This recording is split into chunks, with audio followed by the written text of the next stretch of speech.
Welcome back to History by Lynny. I'm Lynette, and today we're going to discuss some of what was discovered during the Medici excavation project.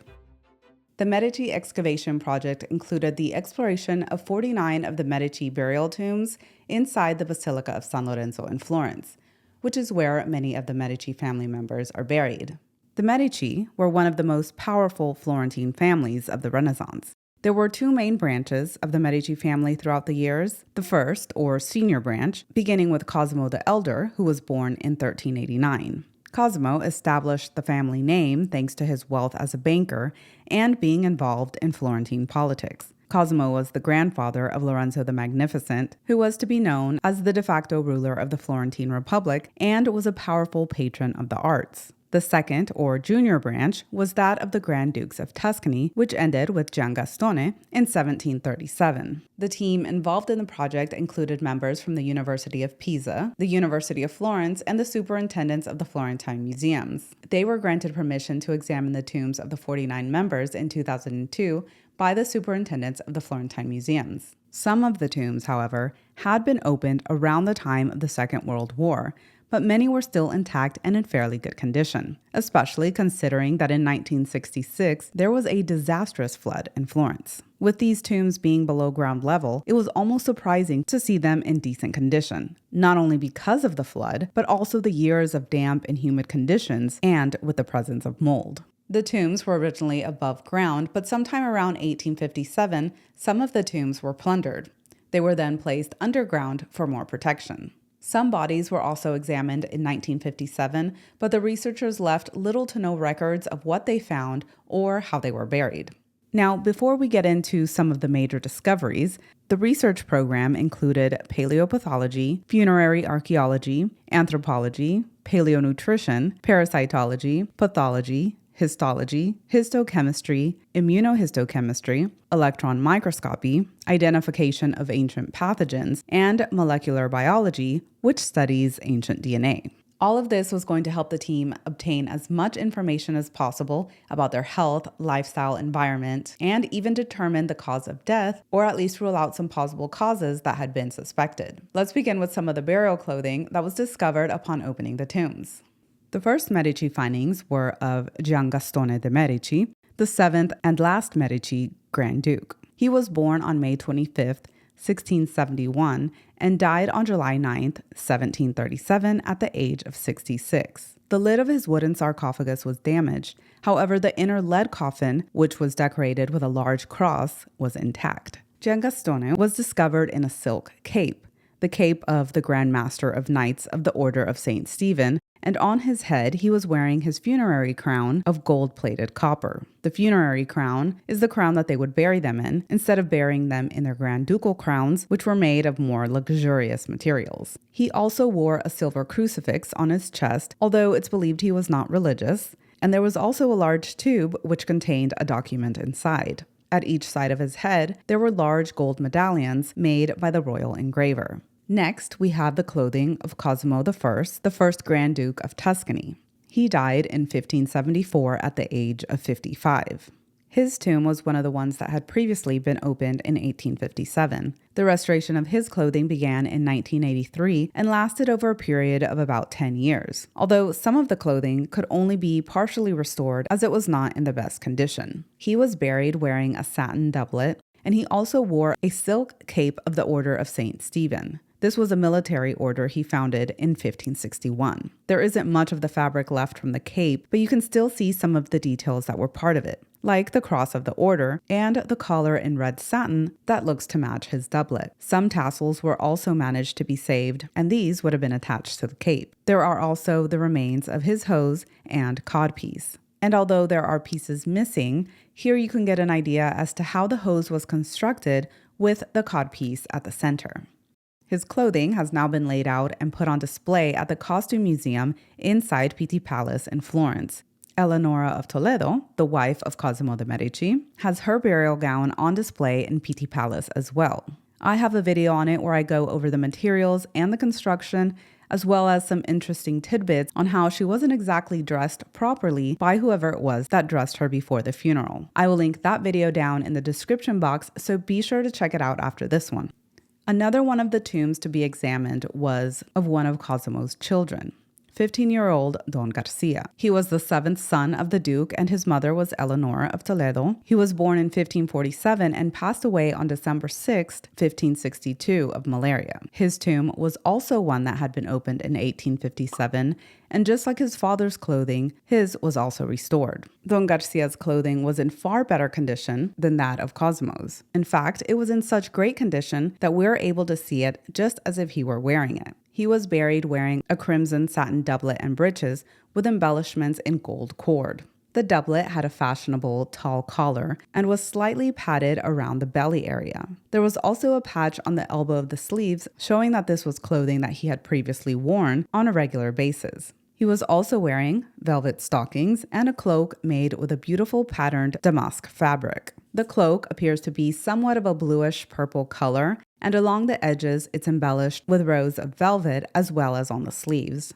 The cloak also features a high collar, just like the doublet, and the look would have been completed with a velvet cap, which was also found in the tomb. In 1857, the findings were described as such. The corpse of the unfortunate young man is now purely skeletal, with a velvet cap on his skull. He is dressed in a red satin doublet, embellished with thin stripes in gold thread, over which he wears a surcoat with sleeves in the same fabric, adorned with velvet in the same color. The stockings are made in the Spanish tradition, but the stripes, which would once have been connected, have become unstitched in exhumation.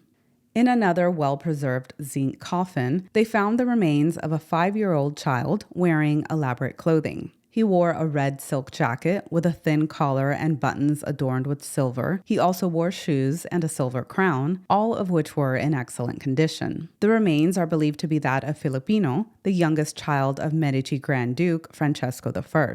The clothing was very similar to the one worn by Filippino in a portrait where he appears with his mother, the Archduchess Joanna of Austria. Filippino was born in 1577 and died in 1582. His autopsy also confirmed that he had underwent a craniotomy. He had suffered from hydrocephalus, which is a condition where a fluid builds up in the brain and causes pressure on the skull. One of the less well-preserved coffins was that of an unknown child about 1 year old. The child could be the 11th child of Cosmo and Eleonora. The child was buried wearing a precious silk vest with silver cuffs. In total, there were 9 tombs of children that were examined, ranging between newborn to 5 years old. There are some of them that the identity is still unknown, but they have been able to determine their ages and narrow it down to the children of either Francesco or Cosimo. Other coffins were badly damaged during the flood, opening and scattering the bones throughout the crypt, and one skeleton appears to be in a zinc coffin with the name of another child. 7 of the children examined showed some abnormalities in the bones, which were diagnosed as rickets. The 2 that did not show any signs were the newborns. Rickets is a bone disease which results in deformed bones that is caused by a vitamin D deficiency as well as calcium. This was most likely due to their diet and inadequate sunlight exposure. The children did show signs of recovery, such as in the case of Filipino. Women often avoided sunlight as they preferred light, pale skin, and they also wore elaborate clothing that covered much of their skin. Children would have also been bundled up in several layers, especially in the cooler months. Another factor could be that the mother may have been deficient in these minerals due to multiple pregnancies and malnourishment and were not able to give their child the proper nutrients through her milk. Eleonora's skeleton also revealed signs of past vitamin D deficiency and that she experienced a mild form of rickets when she was young. Eleonora was examined as being 1.58 meters tall, with a narrow face and nose, and with fairly good muscular activity.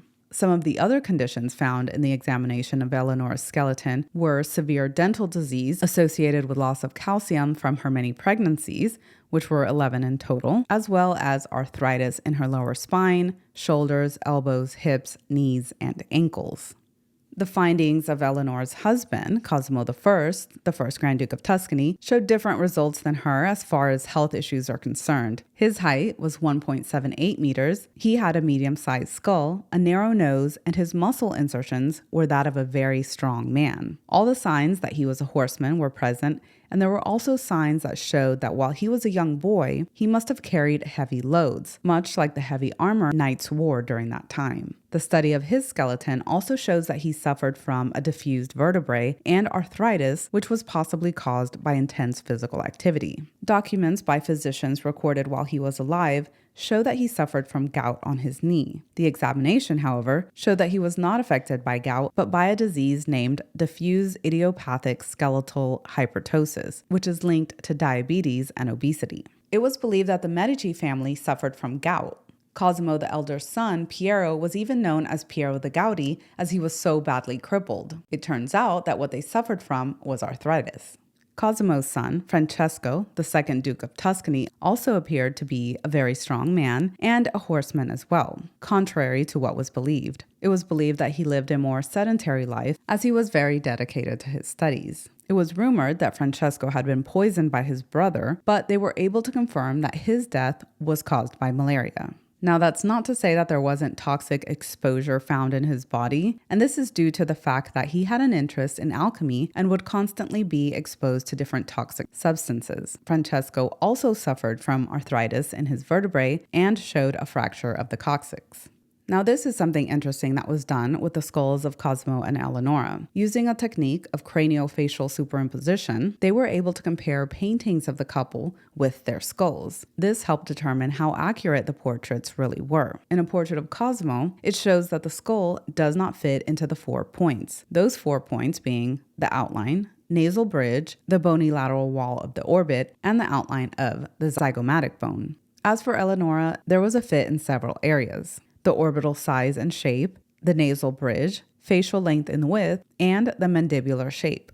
The superimposition also revealed that the angle that Bronzino painted her in was from an unusual perspective, him looking down at her as she sat in front of him. Cosimo's second son, Giovanni, was also examined. Giovanni, who died at the age of 19 of malaria at the same time as his mother, was 1.75 meters tall. The hernias present on the thoracic and lumbar vertebrae revealed that he too had carried heavy loads, once again related to the armor of that time. Don Garcia, their seventh son, was confirmed to have died of malaria as well at the same time as the mother and brother. He was 15 years old and 1.6 meters tall. Joanna of Austria was the first wife of Francesco de' Medici, and she was also interred in San Lorenzo. Giovanna was reported as being unattractive and even described as hunchback by her contemporaries. She died at the age of 30 due to a ruptured uterus, a day after giving birth to her 8th child. The child died immediately after birth. Her skeletal findings showed that she was 1.57 meters tall and had weak muscular insertions, which showed she did very little physical activity. Giovanna also showed various skeletal disorders,